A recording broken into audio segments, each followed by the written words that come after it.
Les origines. Je suis un peu parisien. Je suis né à Paris et pour la petite histoire, ma maman attendait au nom de la loi avec Steve McQueen. Elle s'est évanouie, elle m'a accouché dans le salon. Et quand on lui a demandé comment elle voulait m'appeler, elle a dit ben Steve. Voilà. Donc elle attendait un film. Donc la première fois que je suis allé voir un psychologue, je lui ai raconté cette histoire, il m'a dit ben merci, ça fait 80 €. Voilà. La mise en scène, ça m'est arrivé après 15 ans d'acteur, où je me suis dit qu'avec mon tempérament, je ne pouvais pas attendre le désir des autres. Et donc je me suis mis à écrire mon histoire puisque je n'avais pas d'expérience en tant qu'auteur. Je me suis fait aider par un auteur, j'ai fait mon premier film. J'ai eu la chance d'avoir le prix de la mise en scène à Sundance. Après j'ai fait mon deuxième, mon troisième, mon quatrième.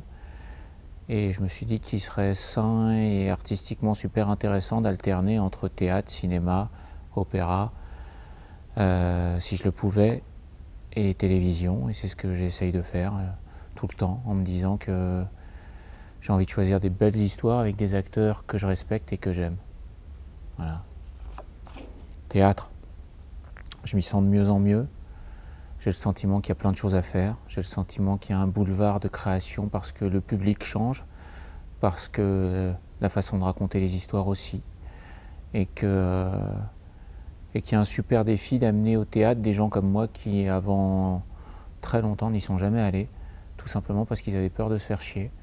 Et que je pense qu'aujourd'hui, il y a une façon de raconter des histoires tout en étant respectueux des auteurs et des acteurs et de faire voyager les spectateurs.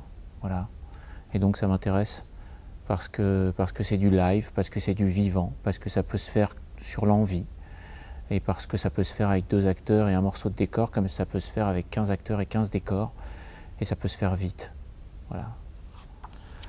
Le lieu que je préfère dans un théâtre, c'est quand il est plein, et voir les gens rentrer et être dans le café d'en face. Et voir les gens ressortir avec la banane, ou en train de se poser des questions, ou en train de débattre sur la pièce qu'ils ont vue. Et voilà, aller rejoindre mes acteurs et sentir qu'ils sont heureux. Écrire.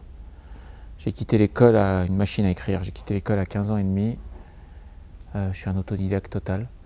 J'ai commencé par écrire mon histoire parce que je ne connaissais pas l'histoire en général et la culture en général.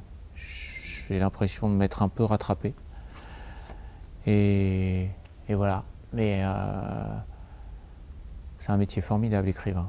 C'est un talent extraordinaire parce que il est empreinte de liberté. Je crois que c'est le seul métier qu'on peut faire n'importe où dans le monde.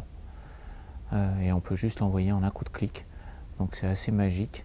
Moi, je suis plutôt un accoucheur ou un mécanicien.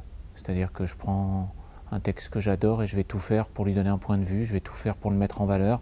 Je vais tout faire pour lui amener des respirations avec des acteurs, avec des lumières, avec un décor. Et lui donner une forme élégante, énergique, avec le maximum de sincérité et de vérité. Mais sans l'histoire, je ne vaux pas grand-chose. Francis Huster.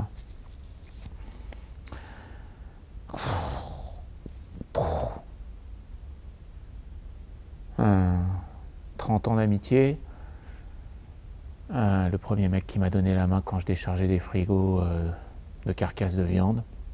Il me voyait arriver au cours Florent, j'avais les ongles encore bourrés de sang puisque je sortais de Rungis où je déchargeais des camions de viande.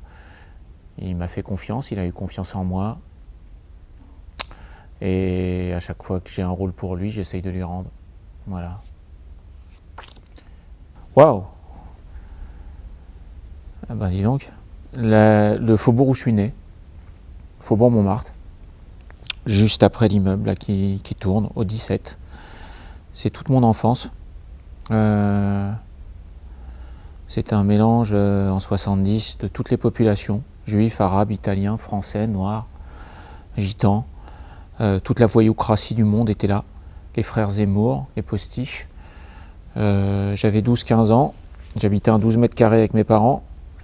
Ma pièce principale était la cage d'escalier où je me demandais comment j'allais faire pour faire ce métier, ou même l'avouer aux gens autour de moi parce qu'ils se foutraient de ma gueule. Après avoir fait 23 apparts, je suis revenu dans ce quartier. À chaque fois que je passe dans ce faubourg, c'est-à-dire 15 fois par jour, c'est ma Madeleine de Proust. Voilà. L'esprit de famille, ouais, c'est sûr et certain. Il n'y a que ça qui m'intéresse.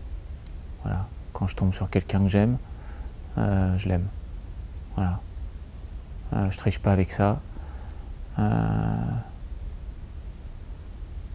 L'amour et la famille.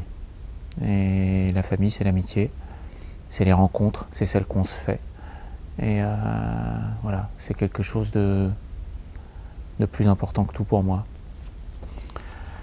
La souris des villes et la souris des champs. Ville, parce que je suis un urbain, parce que je suis un pur parisien, et parce que j'ai besoin de cette énergie, mais plus je vieillis et plus je rêve d'avoir un refuge et d'alterner entre les deux pour me ressourcer de quelque part, parce que sinon je ne suis que stress et que tension, et que j'aimerais bien commencer à me détendre. Mais bon, c'est un vaste projet. Voilà.